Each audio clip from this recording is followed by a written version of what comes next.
दिवाळी आली रे आली आणि फराळात चकली नाही असं कधी झालंय का? पण यंदा झटपट परफेक्ट आणि अगदी कुरकुरीत चकली घरीच बनवूया। हॅलो फ्रेंड्स, तुमचे सगळ्यांचे स्वागत आहे।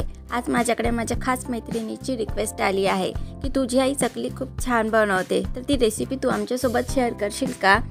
तर चला बघूया चकलीची रेसिपी। एक मी मोठी वाटी हरभरा डाळ घेतलेली आहे, एक छोटी वाटी मूग डाळ, सेम साइजचे तितकेच पोहे आणि तितकेच मी उडीद डाळ घेतलेली आहे आणि एक कटोरा तांदूळ।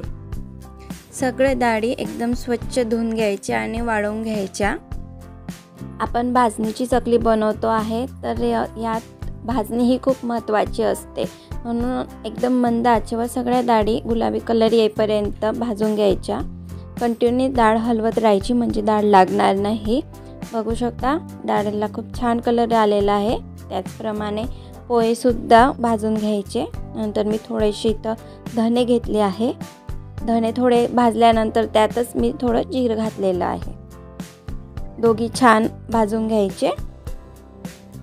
माझे सगळ्या डाळी भाजून झालेल्या आहे, एकदम छान कलर आलेला आहे। आता सगळ्या डाळी थंड झाल्यानंतर आपण गिरणीतून दळून आणायचं। माझ्या घरीच चक्की आहे म्हणून मी घरीच दळलेलं आहे। पीठ हे अलगद एकदम बारीक रव्यासारखं दळायचं, जास्त जाड पण नको आणि एकदम बारीक पण नको। तर चला आता चकलीचं पीठ भिजवायला घेऊया। मी या ठिकाणी मीठ, लाल तिखट, तीळ आणि ओवा घेतलेला आहे। मीठ आणि तिखट हे तुमच्या चवीनुसार आहे।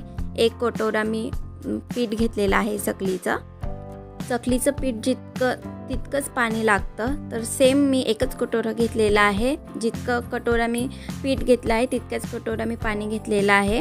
हे नॉर्मल पीठ मळून नसतं घ्यायचं, यात उकळ काढून घ्यायची असते। जितकं पीठ तितकंच पाणी घेतलेलं आहे मी या ठिकाणी। पाण्याला उकळ आल्यानंतर त्यात मी तीळ, ओवा, लाल तिखट आणि मीठ टाकलेलं आहे। मीठ आणि तिखट तुमच्या चवीनुसार तुम्ही घ्यायचं। पाण्याला चांगली उकळी येऊ द्यायची। त्यानंतर मी पीठ टाकलेलं आहे आणि 1 मिनिट साधारण झाकून ठेवायचं। त्यानंतर पीठ व्यवस्थित मिक्स करून घ्यायचं। पाणी गरम असल्यामुळे चमच्याच्याच मदतीने तुम्ही मिक्स करा। पातेल्यात मिक्स करता येत नाही म्हणून पीठ खाली कोपरमध्ये काढून घ्यायचं आणि आपण नॉर्मल पीठ मळतो तसं मळून घ्यायचं। पीठ जास्त घट्ट नको, नाही तर आपली चकली तुटते। काही अशा छोट्या छोट्या टिप्स असतात, तर त्यामुळे तुम्ही व्हिडिओ शेवटपर्यंत बघा। मी एकदम डिटेलमध्ये व्हिडिओ बनवलेला आहे, तुम्ही व्हिडिओ पूर्ण बघा म्हणजे तुमची चकली बिघडणार नाही। पीठ खूप गरम आहे म्हणून मी चमच्याच्या मदतीने मिक्स करते आहे। नंतर पीठ व्यवस्थित मळून घ्यायचं। मी या ठिकाणी अंजलीच्या साचेचा वापर केलेला आहे। यामधून जास्त आपल्याला दाबायची गरज नसते, खूप इझिली चकल्या किंवा कुरडया काय पण म्हणा तुम्ही, ह्या साच्यातून खूप छान येतात। साचा व्यवस्थित पॅक करून घ्यायचा। बघू शकता व्हिडिओमध्ये मी कशा प्रकारे चकली बनवत आहे। चकलीमध्ये प्रमाण हे खूप महत्त्वाचं आहे, तसंच भाजणी सुद्धा खूप महत्त्वाची आहे। जितकं छान भाजणी झाली तितकी चकली छान येतात। तुम्ही आता बघू शकता माझी चकली खूप छान आलेली आहे, खूप छान टोक आलेले आहे तिला। एकदम कुरकुरीत चकली बनणार आहे।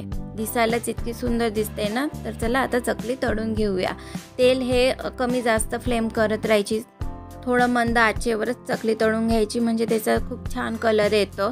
नाहीतर चकली ही जोडू शकते किंवा मध्ये बाहेरून लाल आणि मध्ये कच्चं राहते। बघू शकता चकल्या खूप छान झालेल्या आहे। तुम्हाला जर माझा व्हिडिओ आवडला असेल तर नक्की व्हिडिओला लाईक करा आणि चॅनलला सबस्क्राईब